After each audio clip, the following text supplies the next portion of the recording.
mas eu estava meditando sobre o porquê que nós falamos tão pouco, e o porquê é tão pouco interessante, porque o número de cristãos que estudam o Apocalipse é tão pouco. E é interessante que a maioria dos cristãos dizem, é um livro tão difícil. Quantos estão aqui comigo desde sexta-feira? Diga aleluia. Quantos acharam muito simples? Diga aleluia. É simples. É muito simples entender o Apocalipse. É muito simples entender o que vai acontecer. Mas por que é tão negligenciado o estudo? E eu quero instigar você a estudar mais sobre Apocalipse. E a partir da próxima semana a nossa livraria vai estar inaugurada. E o livro que eu pedi para trazer é um livro chamado Apocalipse Sem Mistério. O maior estudioso, o teólogo que tem maior profundidade em Apocalipse que eu conheço é o pastor Aloísio. Então, a partir de semana que vem, você pode comprar esse livro e estudar um pouco mais. Mas por que é tão negligenciado? Primeiro, porque o diabo quer esconder a verdade da sua derrota. Apocalipse, sobretudo, mostra o diabo derrotado. Apocalipse mostra o que vai acontecer com o diabo no final. Você sabe, o pior problema do crente é a acusação. O pior problema do crente é porque o crente vive sendo acusado pelo diabo. O pior problema do crente é porque o diabo vive falando acerca do seu passado. E você sabe, essa frase se tornou clichê, mas é verdadeira. Todas as vezes que o diabo quiser lembrar o seu passado, você tem que lembrar o que dele? O futuro dele. Agora, o primeiro aspecto, porque Apocalipse é tão negligenciado, porque em Apocalipse está a verdade do futuro do diabo. E o diabo vai ser lançado no lago de fogo e enxofre.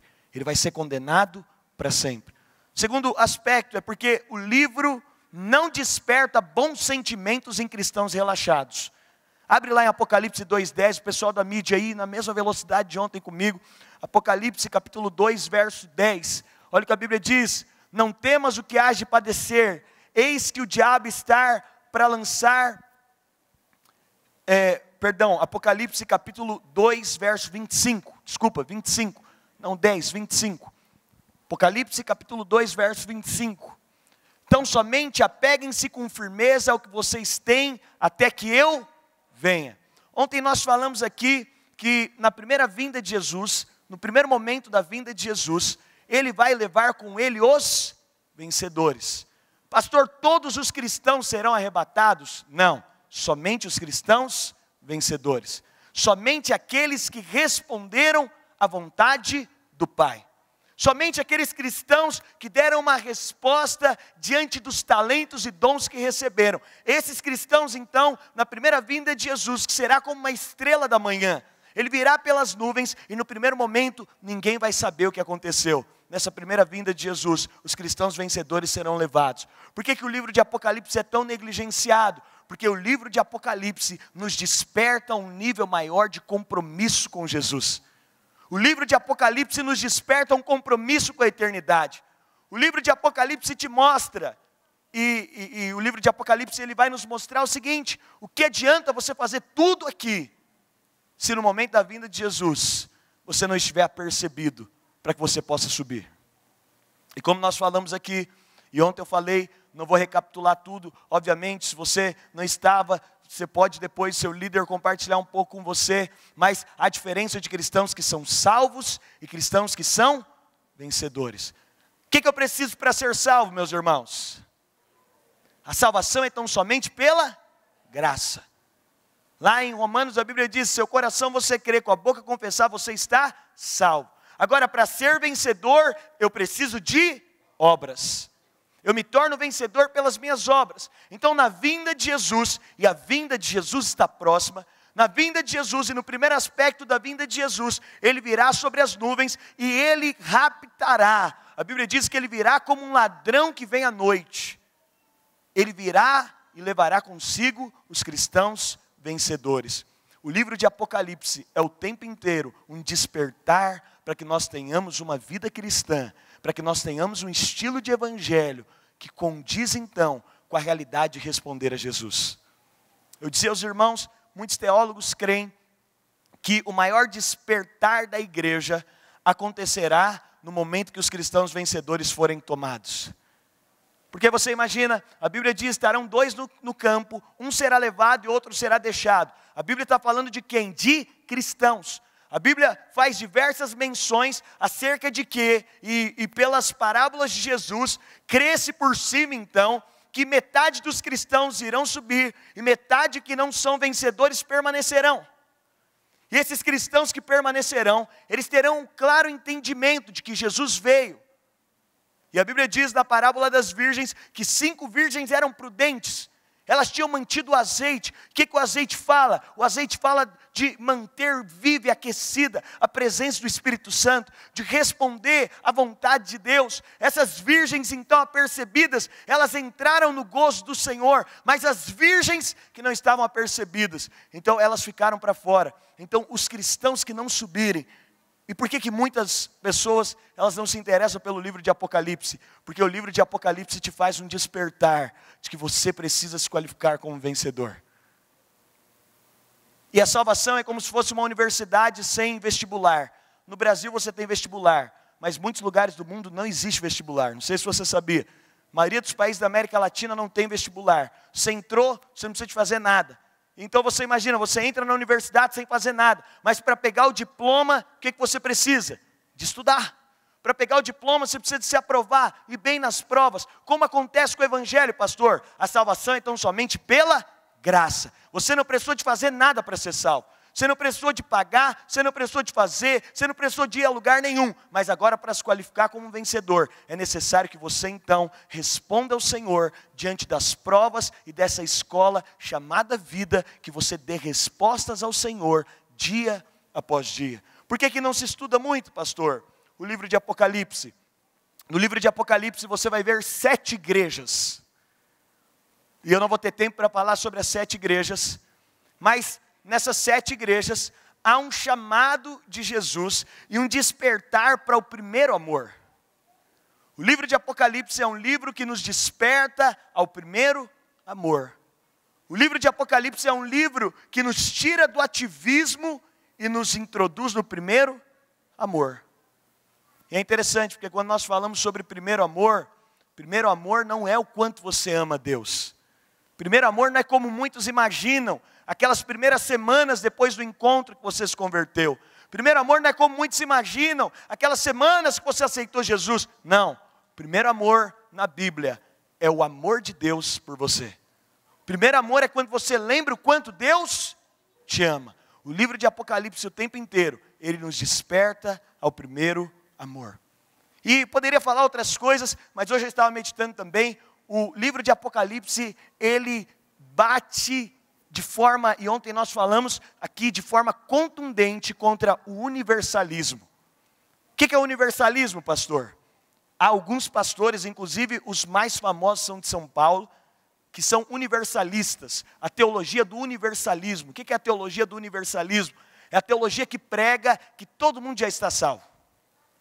2 grandes pastores se tornaram universalistas, são pastores em São Paulo. Eles são pastores muito grandes, são teólogos muito profundos, e que eles dizem, não precisamos pregar ninguém, Jesus morreu na cruz por todo mundo, por isso todo mundo está salvo. Esses pastores, inclusive, eles têm apoiado uma série de coisas que contradizem o Evangelho, dizendo o seguinte: Jesus já salvou todos, e esses irmãos estão na mídia. Mas o livro de Apocalipse, ontem nós meditamos aqui, a Bíblia diz que no julgamento do trono branco, que é o terceiro e último julgamento, nós falamos sobre os 3 julgamentos, haverá o julgamento então para todos os homens, e aquele que não tiver o nome encontrado no livro da vida será condenado. Então isso quer dizer que nem todo mundo vai ser salvo.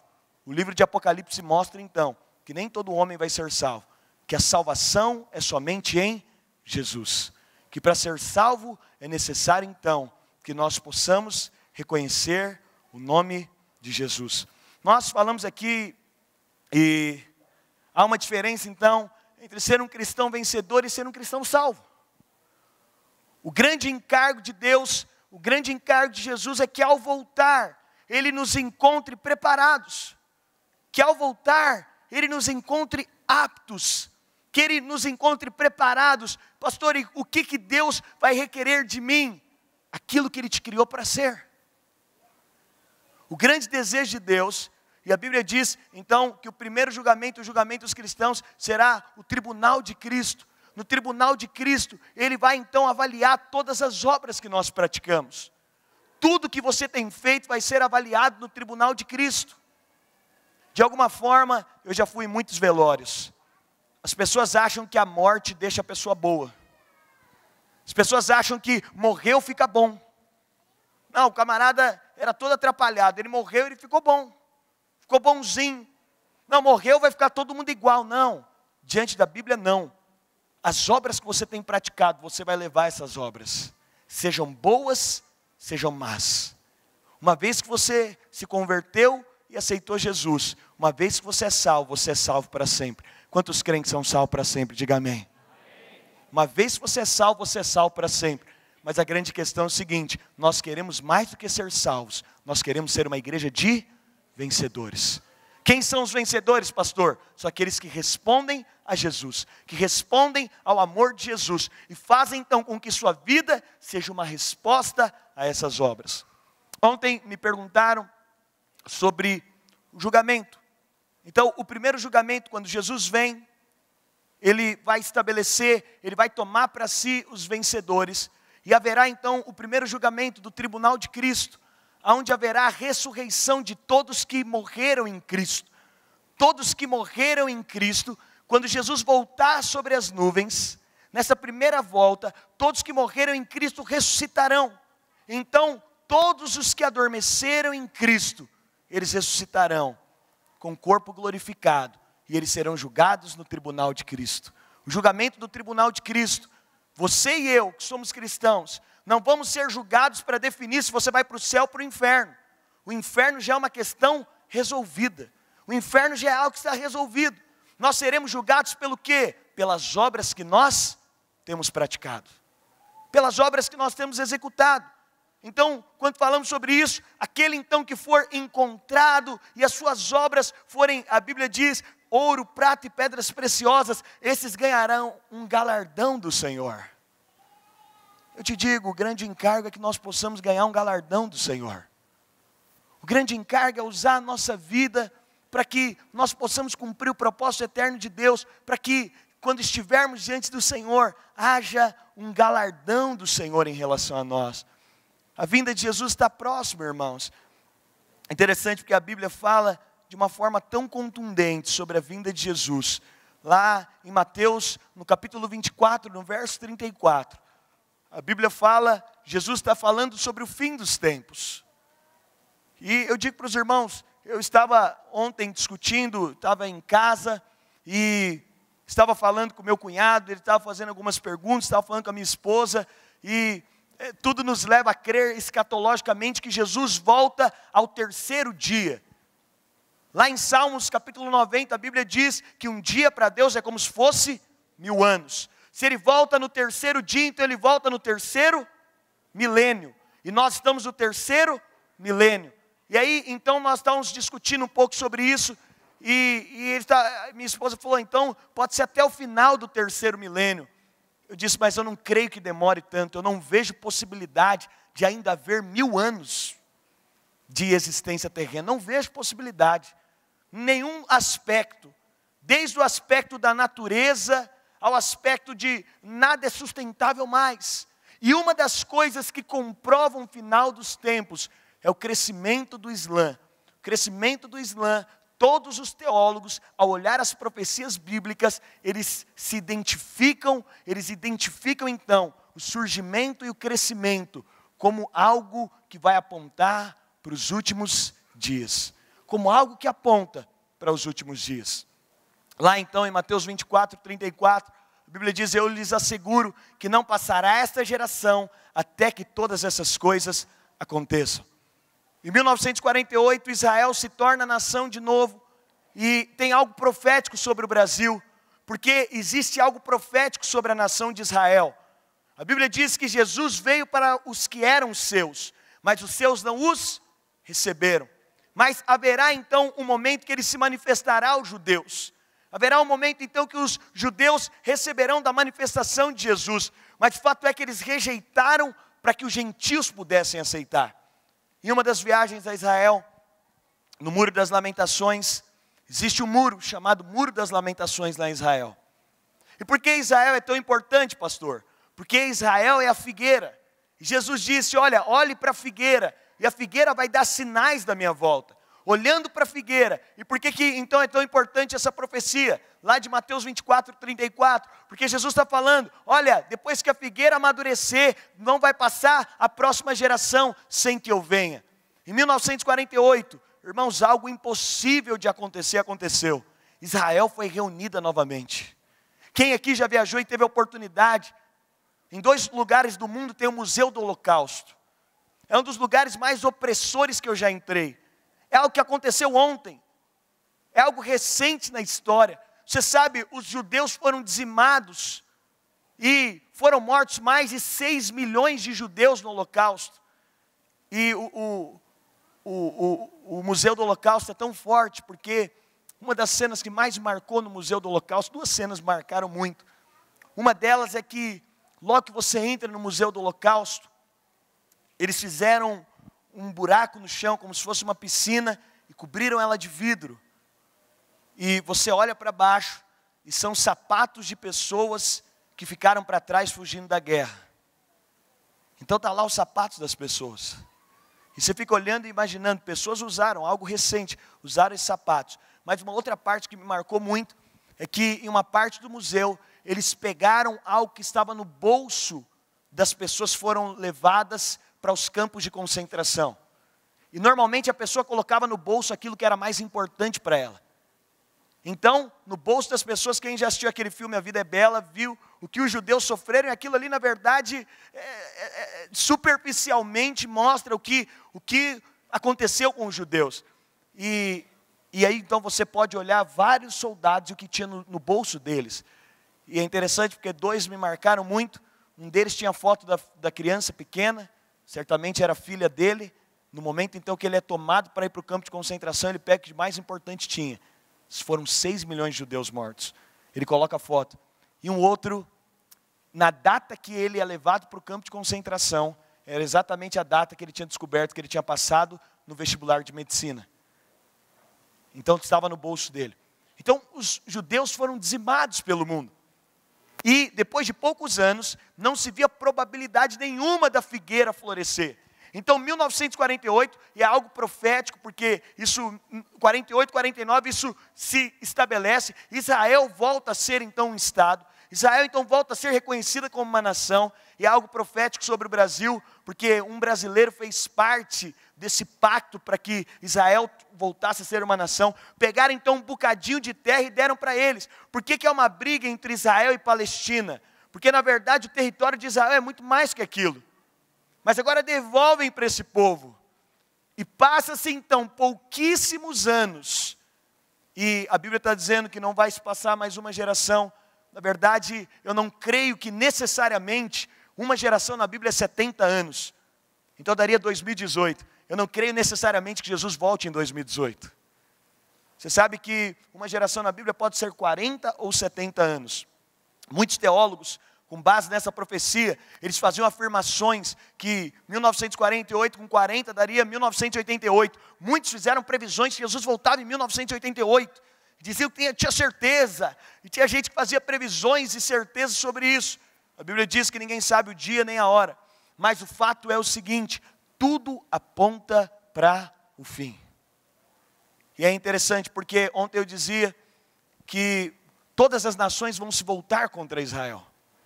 E o Vale do Armagedon vai ser a guerra de Jesus com todas as nações. Então vai se estabelecer o terceiro julgamento. O primeiro julgamento vai ser o julgamento dos cristãos. Daqueles que morreram salvos no Senhor. E daqueles então que serão raptados pelo Senhor. E eu dizia ontem, muita gente vai ser enganada.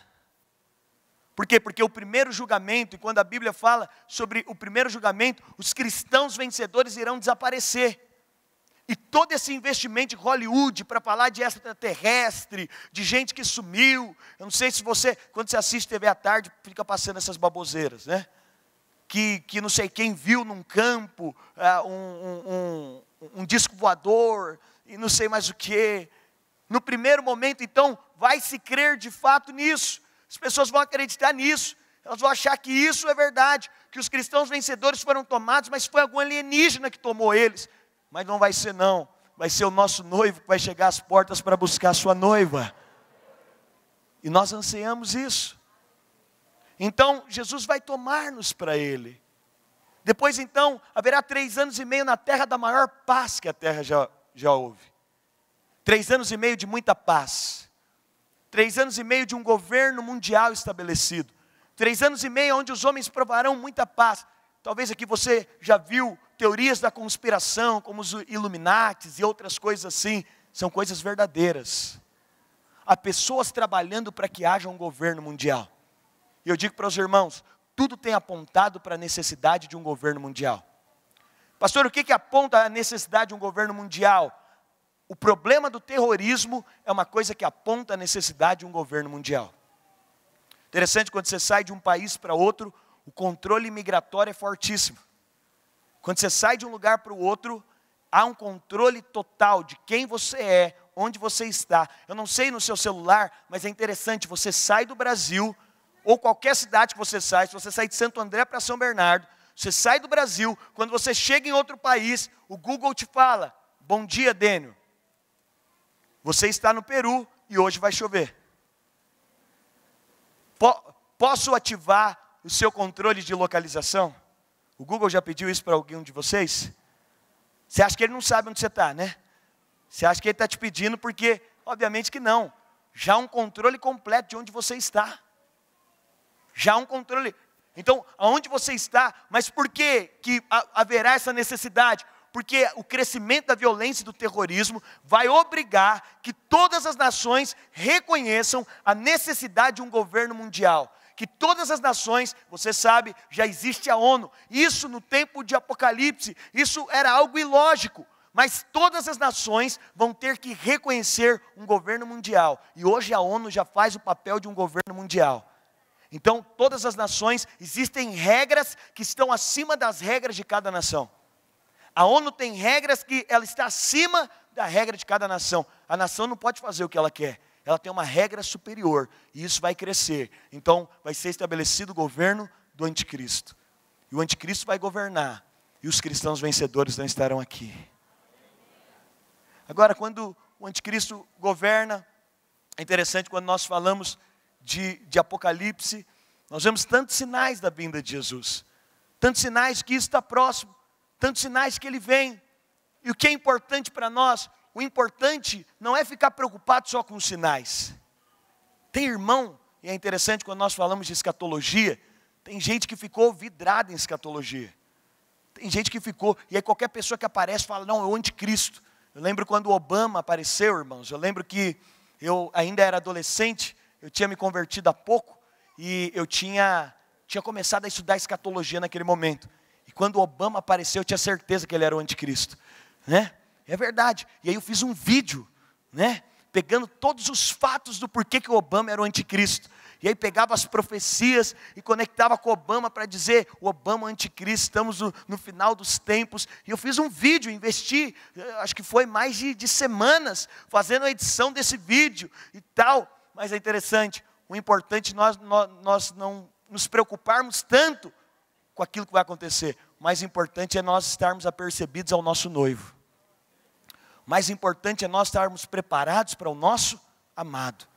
O mais importante não é ficar vendo só o que vai acontecer, mas é estarmos preparados para o nosso amado. E quando João, lá em Apocalipse, falando sobre o amado, e eu quero encerrar esse tempo aqui, sobre escatologia, falando sobre a visão que João tem acerca de Jesus, a visão que João tem com ele. É interessante porque lá em Apocalipse, se você quiser abrir a sua Bíblia, no capítulo 1, a partir do verso 12, a Bíblia fala sobre algo importante que nós devemos estar apercebidos.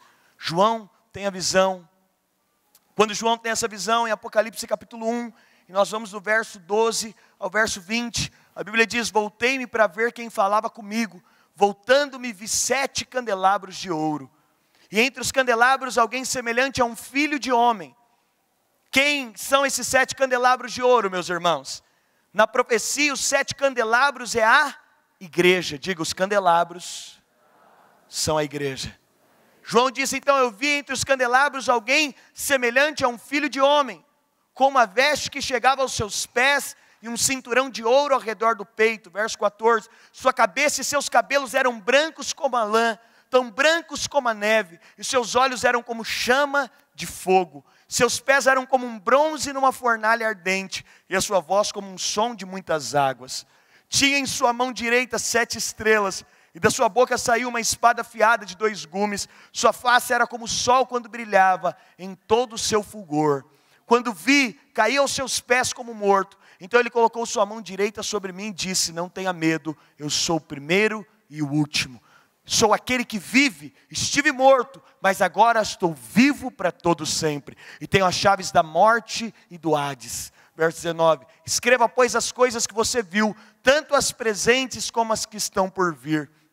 E este é o mistério das 7 estrelas que você viu em minha mão direita e dos 7 candelabros. As 7 estrelas são os anjos das 7 igrejas e os 7 candelabros são as 7 igrejas.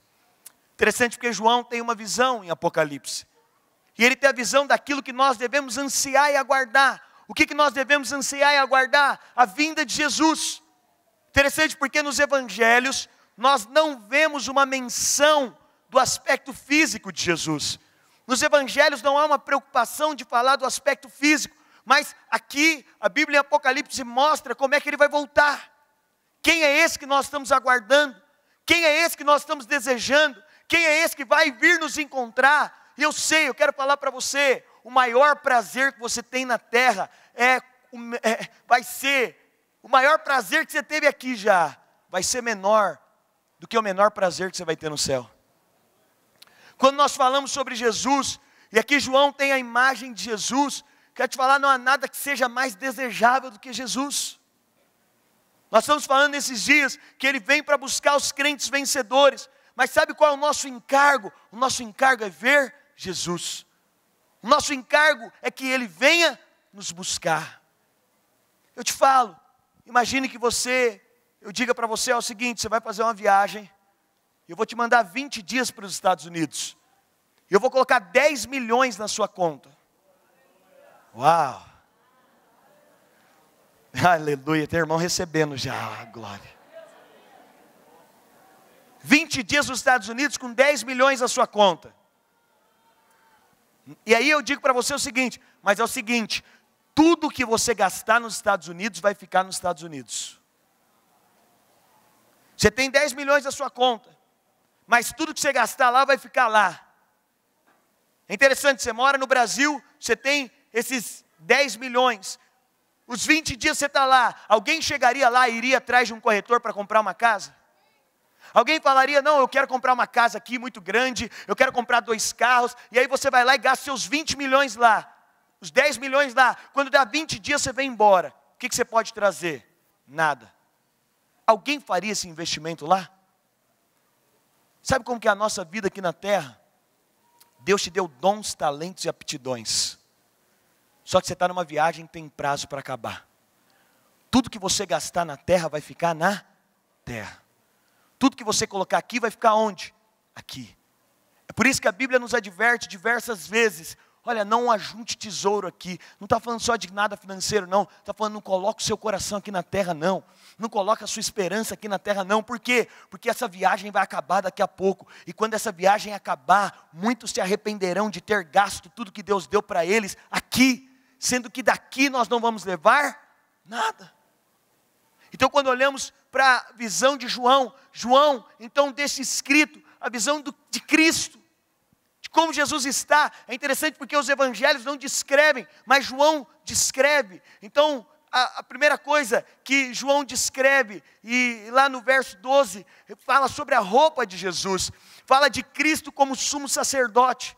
Teologicamente nós cremos que essa roupa longa que João está descrevendo, essa roupa que João está falando, é a roupa do sumo sacerdote. A Bíblia diz que agora nós temos um sumo sacerdote, do qual nós podemos entrar ousadamente no trono da graça, porque agora nós temos um sumo sacerdote. Sabe o que é o sumo sacerdote? Lá na velha aliança, e esse é o Cristo que nós estamos esperando, que é o nosso sumo sacerdote. Lá na velha aliança, sabe o que acontecia? O povo não podia ir diante da presença de Deus. Então existia um homem, o sumo sacerdote, se escolhia um homem na nação inteira, e uma vez por ano, no dia de Yom Kippur, esse homem entrava no Santo do Santo, e ele representava toda a nação. Se ele fosse aceito por Deus, toda a nação estaria sendo aceita. Se esse homem pudesse entrar e fosse aceito, toda a nação seria aceita. Aqui a Bíblia está falando sobre como o nosso Cristo está hoje. Ele está na figura do nosso sumo sacerdote. Ele está ao lado do Pai, com a figura do sumo sacerdote. Sabe por que a figura do sumo sacerdote? Porque se ele é aceito pelo Pai, você também é aceito pelo Pai. Se ele é aceito por Deus, você também é aceito por Deus. Quantos creem que Cristo é aceito por Deus? Se ele é aceito por Deus, João está dizendo, eu vi Cristo, eu vi da forma que ele está, eu vi como ele está com a roupa do sumo sacerdote. Sabe o que ele está dizendo para nós? Ele está com uma roupa dizendo, eu represento você diante do Pai.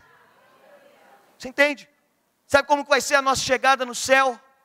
Nós agora estamos em Cristo, e estando em Cristo, você precisa de crer nisso, que Cristo agora está vestido de sumo sacerdote, ele está com uma roupa. João está falando da roupa que Jesus está, e a roupa que nós vamos encontrar nos ares, é uma roupa de sumo sacerdote. Por quê? Tão somente para nos dizer, eu te represento diante do Pai. Quando a nação ia, a nação não estava preocupada consigo mesmo, a nação, diz a história judaica, que a nação se preocupava em quem seria o próximo sumo sacerdote. Por quê? Porque Deus nunca olhava para o povo individualmente, Deus olhava para o sumo sacerdote. Deixa eu te falar algo, Deus hoje está olhando para Cristo, e você está em Cristo, você tem um sumo sacerdote junto ao Pai, e é nessa figura que ele está diante de Deus. Você vai encontrar Jesus com a roupa do sumo sacerdote. Mas João continua falando sobre como Cristo, e com esse noivo então que nós ansiamos, e fala como a cinta de ouro no peito. Todas as vezes que a Bíblia fala de ombros, a Bíblia está falando de força para o trabalho. Mas quando a Bíblia fala de peito, a Bíblia fala de amor e de cuidado. Esse nosso noivo, que nós vamos encontrar. E aqui eu falei para você sobre os 3 julgamentos, sobre a vinda nos 2 aspectos nesses dias. Não vou conseguir voltar tudo, eu falei mastigado aqui todos esses dias. Mas esse noivo que nós vamos encontrar, ele tem uma cinta no peito, porque demonstra o amor. Eu li para você lá em Cantares, ele diz, eu estou trêmulo de amor. Você sabe que é interessante porque Cantares, e nós vamos falar de Cantares aqui talvez alguns dias, mas Cantares ele faz uma alusão de um noivo e de uma noiva. E Cantares é um livro que fala inclusive de coisas físicas. Ele diz, eu estou trêmulo de amor. O amor e o prazer ele produz você fica até trêmulo. Produz até isso, fisiologicamente falando, fisicamente falando. O que ele diz? Eu estou trêmulo de amor. Sabe como que Jesus está agora? A figura com ouro, com um cinto de ouro no peito, está falando de um noivo que está trêmulo de amor. Nós vamos ceiar agora. A Bíblia, Jesus disse, olha, eu vou ceiar com vocês, e eu não vou tomar do fruto da vide, da uva, até que eu venha novamente para ceiar com vocês. A Bíblia fala sobre o vinho como algo muito bom, e realmente o é. E aqui Jesus está falando, olha, eu estou de jejum disso. Sabe por quê? Porque eu estou aguardando o momento, que eu vou desfrutar desse momento novamente com vocês. O nosso amado, quando João vê o nosso noivo, ele vê um noivo trêmulo de amor. Ele vê um noivo que está apaixonado de amor. Um noivo que está ansiando em amor. Há um terceiro aspecto aqui. A Bíblia diz que o cabelo dele é branco, alvo como a lã. Em Cantares a Bíblia fala que o cabelo dele é preto, que expõe a força. Mas em Apocalipse é branco. E o branco aponta para a eternidade. O cabelo branco aponta não para algo velho, no aspecto, porque no céu cremos que não haverá, porque a velhice, ela foi uma consequência da maldição de Deus para os homens. Então, muito provavelmente não haverá a velhice no céu. Mas é interessante, aqui a Bíblia diz que o cabelo dele é branco, alvo como a lã, apontando para algo eterno, para uma eternidade. É interessante que todas as vezes que nós pensamos no céu, as pessoas querem pensar como algo chato. A TV colocou como algo chato. Seja sincero, a televisão colocou como se a vida na terra fosse mais prazerosa que a vida no céu. Como se os prazeres aqui de ter um carro, ter uma casa, se casar, fosse melhor do que os prazeres do céu. Quero te falar, não é. E quando nós falamos de algo eterno, a eternidade não vai ser algo monótono. Vai ser algo que é vivo, que é pulsante, que tem inovações, que é poderoso. O nosso amado, a Bíblia diz que os olhos dele são como chamas de fogo. Em Cantares, a Bíblia fala sobre os olhos do amado como uma pomba para demonstrar amor. Mas em Apocalipse fala de olhos como chamas de fogo. Esses olhos como chama de fogo são para, e em Apocalipse capítulo 5, verso 6, fala que são olhos para sondar, vigiar, julgar, iluminar e infundir. Falam de olhos profundos. Os olhos de Jesus são olhos profundos. Sabe, olha aqui para mim, deixa eu te dizer algo. Quando nós falamos sobre Jesus, e aqui João está dizendo que ele viu um homem, porque Jesus está na figura de homem ao lado do Pai. Não é a figura de alguém que está morto, ele está na figura de homem, com o corpo glorificado. Jesus subiu aos céus com o corpo, ele está na figura de homem ao lado do Pai. Sabe por que Jesus está na figura de homem? Porque é ele que nos representa diante do Pai. Quando o Pai olha para Jesus, ele enxerga então toda a humanidade. Quando o Pai olha para Jesus, a humanidade agora está coberta por Jesus. Ele olha para Jesus, e agora Jesus também está na figura de homem. Por quê? Porque ele se compadece de nós. Porque ao mesmo tempo ele mostra que ele conhece, que ele então tem uma figura de identificação conosco, mas ele está diante do Pai. Esse nosso amado Jesus que vai vir nos buscar, ele está à destra de Deus Pai. E a Bíblia fala que os pés dele são como bronze. O bronze aponta para o julgamento de Deus. E os pés como bronze fala que o andar de Cristo está aprovado. E isso qualifica ele agora a julgar as nações e a julgar todos os homens. Agora então, os pés de Cristo são como bronze. E a Bíblia diz que ele sustenta as 7 estrelas. Ele está à destra do Pai, e a Bíblia diz que ele está sustentando as 7 estrelas. E profeticamente o que são as 7 estrelas? São os mensageiros de Deus. Ele está sustentando os mensageiros. Ele está caminhando entre os candelabros, sustentando as 7 estrelas, que profeticamente são os mensageiros que estão sendo sustentados por ele. Sabe, irmão, o chileno estava falando para mim, o chileno Vergara, de uma escola, a Coreia do Norte nesse momento, enquanto nós estamos aqui, a Coreia do Norte é o país mais fechado do mundo para o Evangelho, nesse momento. Há locais no Brasil mesmo, existem milhares e milhares de povos que ainda nunca ouviram falar sobre Jesus. Milhares e milhares de povos que não têm a tradução da Bíblia. Milhares e milhares de pessoas que nunca leram a Bíblia, que não têm a tradução da Bíblia, que não têm o mínimo conhecimento de quem Jesus é. E eu louvo a Deus, sabe por quê? Porque a Bíblia diz que o nosso amado está sustentando as 7 estrelas. Nada contra o meu e o seu estilo de vida, que a gente está preocupado em pagar a conta da Renner no final do mês. Mas tem gente que está dando a vida para ir pregar para gente que nunca ouviu o Evangelho. Tem gente que está entregando a sua vida, e a Bíblia diz, o nosso amado está à destra do Pai, sustentando as 7 estrelas que apontam para os mensageiros. Interessante, o pastor Reinhard tem um livro dele que se chama O Fugitivo de Deus. Vai ter lá na nossa livraria um livro fininho, você lê em 2 horas. Pastor Reinhard, ele começou o ministério dele entrando em países perseguidos. E nesse livro ele conta a história de como é você entrar num país. Eu não estou te falando de uma coisa que pode ser. O chileno Vergara vem aqui pregar para nós, não é que pode ser não. É que esses irmãos são estrelas que estão sendo sustentados pelo nosso amado. Eles têm a possibilidade real, viva, de morrer o tempo todo. E é interessante, porque lá na Coreia do Norte, o chileno compartilhava que tem um grupo, eles são treinados embaixo da terra, sem ver a luz do sol, sem ter contato com nada. Porque na Coreia do Norte, se você for pego pregando o Evangelho, é o único país que 3 gerações são executadas à morte. Se meu pai for pego pregando o evangelho, morre ele, morre eu e a minha família, e morre meus filhos.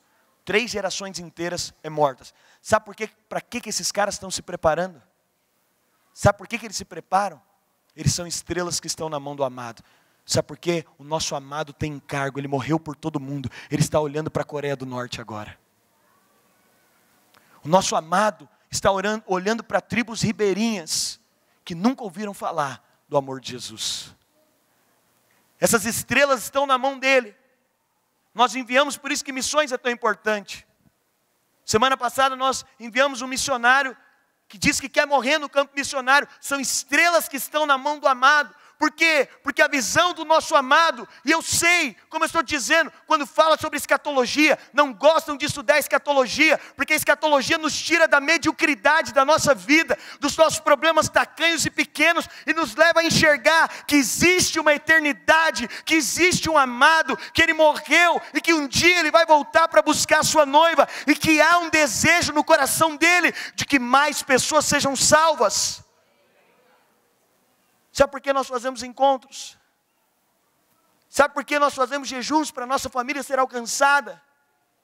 Porque nós temos um amado anelando de amor. Nós temos um amado desejoso de amor por pessoas que ainda não ouviram falar sobre ele. Talvez você me pergunte, pastor, como será? A Bíblia diz em Romanos, como eles ouvirão se não há quem pregue? Como que eles poderão ter a clareza? Então a Bíblia diz que esse amado, ele então tem as 7 estrelas na mão. São os mensageiros então, que são enviados. Esse grupo aí da Coreia do Norte, eles vão, eles se despedem, e eles nunca mais voltam. Depois de então, ninguém sabe muito bem o que acontece com esses caras. É interessante porque essas 7 estrelas também falam de homens e mulheres que tem um compromisso com a pregação do Evangelho, que tem um compromisso com o que o Evangelho seja dito. A Bíblia fala também que o nosso amado, ele tem uma voz como de muitas águas. Sabe, irmãos, eu fui num velório esses dias, e era um pastor, aqui de Santo André, que morreu. E a esposa dele disse que, em determinado momento, que o câncer já tinha tomado tudo. Inclusive ontem, infelizmente, nós perdemos um pastor da vinha, pastor que era um supervisor lá de Caldas Novas. Ore pela família dele, chama Marcelo Duarte. E esse irmão estava normal, sofreu um infarto e veio a falecer. Mas esse pastor, o câncer tomou o corpo dele. Em determinado momento, a esposa dele vendo aquela luta, aquela coisa, tentando, e eles perceberam que era o Senhor, era a hora do Senhor. E aí ele chama o médico e diz, olha, chama a equipe médica, eu preciso falar algo para vocês. Porque chegou naquele ponto que ou desiste, porque o que tem para fazer já não resolve mais. Os médicos falaram para ela, ó, a gente pode até tentar, mas não resolve mais nada. E aí você vai querer lutar. E ela sentiu que ela falou, olha, meu marido, eu preciso falar algo para vocês, tem alguém que ele ama muito mais que a mim. E nessa hora, isso entra em jogo para mim. E aí os médicos acharam que ele tinha alguma amante, alguma coisa, que ela ia chamar para ver. Falou, não, o sonho do meu marido sempre foi ver o amado dele. Então eu quero liberar ele para que ele possa ver o amado dele. Deixa eu te falar, sabe qual precisa ser o sonho da igreja enquanto noiva? O nosso amado. E aqui a Bíblia diz também que da boca dele sai uma espada de 2 gumes, que é a sua palavra.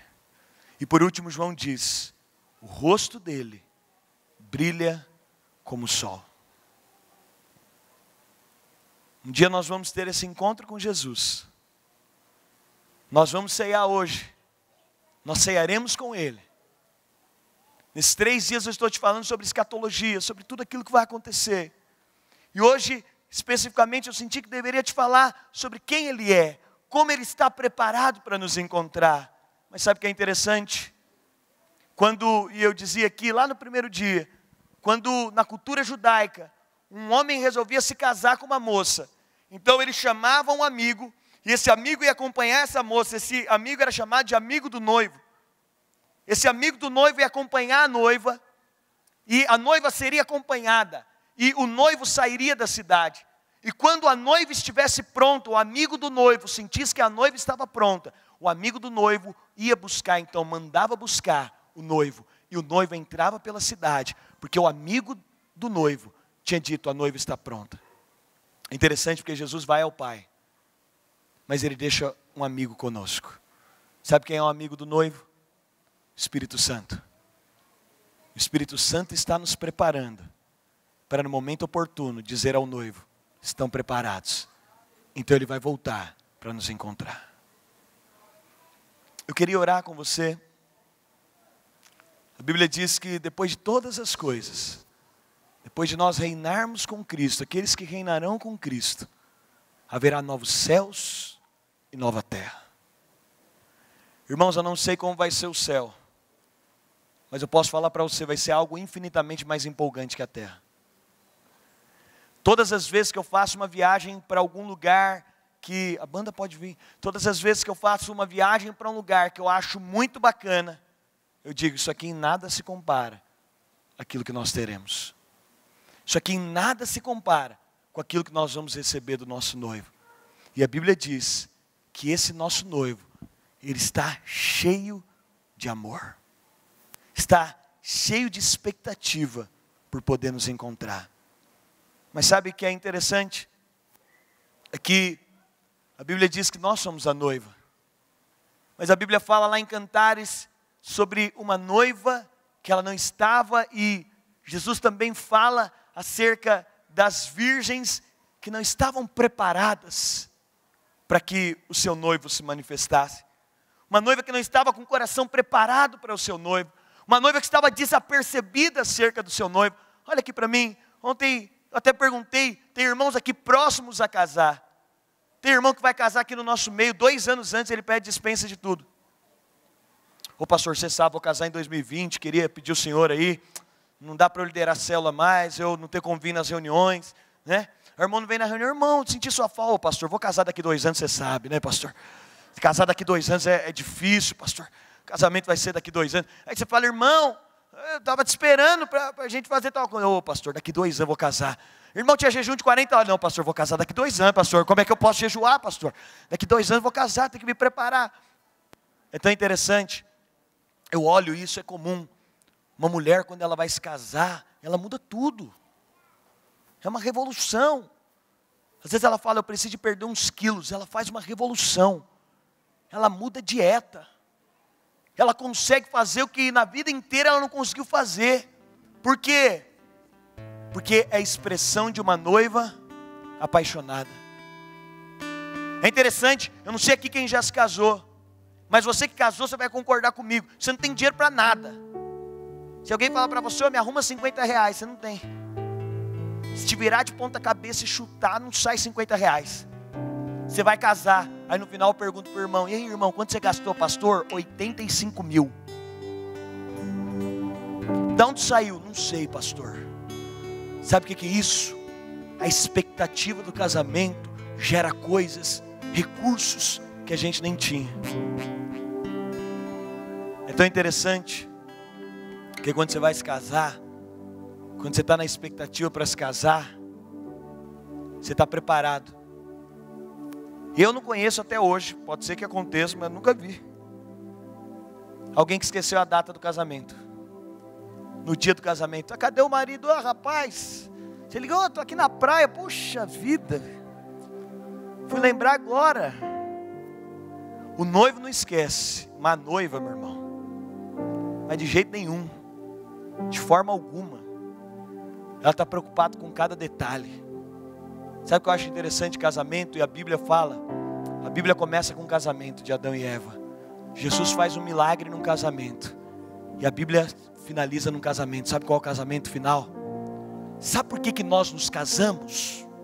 Você sabe por quê? O mundo não sabe, eu vou te explicar por quê. Sabe por quê que a gente faz festa, entra? Sabe por quê que existe casamento? Sabe por quê que existe homem e mulher na figura de marido e esposa? Sabe por quê? Porque tudo faz uma alusão a Cristo e a sua noiva. Tudo aponta para Cristo e a sua noiva. Sabe por quê que faz essas festas bonitas e aquela coisa maravilhosa? Toda vez que eu vou num casamento, profeticamente nós estamos falando, é isso aqui que um dia vai acontecer. Ele virá nas alturas e nós que somos a sua noiva vamos nos encontrar com Ele. Mas eu te falo, o quanto que você se preparou para o seu casamento, você que é casado. Você que vai casar, o quanto você vai se preparar para o seu casamento. Eu acho fantástico de casamento que a gente prepara cada detalhe. Quem talvez teve um recurso maior, você prepara até a flor, a cor da flor, que horas vai entrar, é essa música. Eu acho um absurdo algumas coisas, mas tudo bem, entendo. Uma das minhas irmãs foi casar, ela gastou 1 milhão só com a banda. Não foi 1 milhão não, meu negócio era caro demais. Foi só para entrar assim. O pessoal ouvindo uma nota dessa. Mas não, tem que ser essa. Já ouviu isso? É meu casamento, vai ser uma vez só, tem que ser essa. E eu respeito, é a noiva. Tem que ser o cabeleireiro que ela viu e não sei aonde. Ela vai na feira da noiva, que meu Deus do céu, isso é para acabar com o camarada. Vai na feira da noiva, aí na feira da noiva ela vê, aí tem um pingentinho que você coloca no cabelo, custa 3 milhões, tem que ser ele, porque é ele. Ela está toda preparada, mas sabe por quê? Porque a paixão pelo noivo produz isso. Sabe o que João está falando? Eu vi o noivo. João está falando, eu enxerguei o noivo. E os seus olhos são como chama de fogo. Seus pés são como um bronze reluzente. Eu vi o noivo. Há uma couraça de ouro no seu peito, expressando o amor dele por mim. Eu vi o noivo. Sabe o que eu acho interessante? É que nós, para o nosso casamento natural, nós nos preparamos. Eu posso te falar uma coisa? Você vai casar 2 vezes na vida. Uma com a pessoa que Deus vai escolher para você, mas outra vez, esse casamento vai ser só uma alusão do casamento que você vai ter. O seu amado está desejoso, cheio de expectativa de amor, para se casar com você. Nós enquanto igreja não podemos fingir que não vai existir isso. Não podemos fingir que isso não vai acontecer. Não podemos fingir, como que vai ser isso, pastor? Ou porque ele vai vir pelos ares e nós clamamos, Maranata, ora vem, Senhor Jesus. Bem-aventurados seremos se for na nossa geração. Bem-aventurados seremos se for na nossa geração, a geração na qual Ele vai raptar os vencedores e a sua noiva. Bem-aventurados seríamos se fosse na nossa geração. Mas eu quero te dizer, se Ele não voltar pelos ares para nos encontrar, todos nós um dia morreremos, mas a morte não conseguirá nos vencer, porque nós ressuscitaremos e estaremos com Ele, e nos encontraremos com Ele nas alturas. Sabe o que eu quero te falar? A Bíblia diz que nesse dia todo choro cessará, toda dor será cessada, nós seremos dele eternamente, somente para Ele. Na Bíblia diz, os discípulos perguntaram, Jesus no céu vai se casar? Ele falou, não vai precisar. O céu não vai precisar de nada, porque nós vamos ter o nosso amado. É interessante, meu amigo Reinhard, ele foi no céu, sabe o que ele disse? Que até os animais se voltam para o amado, tudo. Eu não sei se você sabe, mas tudo que tem fôlego e respira está louvando ao nosso amado. Tudo que tem fôlego e respira está percebendo a grandeza do nosso amado, está percebendo o poder do nosso amado, e nós seremos para sempre dele. Eu não sei quão preparado você está para esse casamento, mas eu queria te fazer um apelo nessa noite, de você preparar o seu coração para esse casamento. Pastor, o que eu tenho que fazer para me preparar para esse casamento? Responder ao seu amado, para que ao chegar ele não te pegue desapercebido, para que ao chegar para o casamento, você imagina a frustração de um noivo Quem está esperando a noiva? Eu vou encerrar aqui agora. Meu amigo Emerson, vou trazer ele aqui da Mosaic Church. Nós estávamos lá no Peru ministrando juntos. 2 semanas antes dele casar com o maior amor da vida dele. Ele disse que foi o maior amor da minha vida. 2 semanas antes, 2. Ela contou para ele que estava com câncer, mas ela já estava na última fase. Era a fase que já não tinha mais o que fazer. Depois, eu acho que de 2 ou 3 dias, ela foi internada e morreu.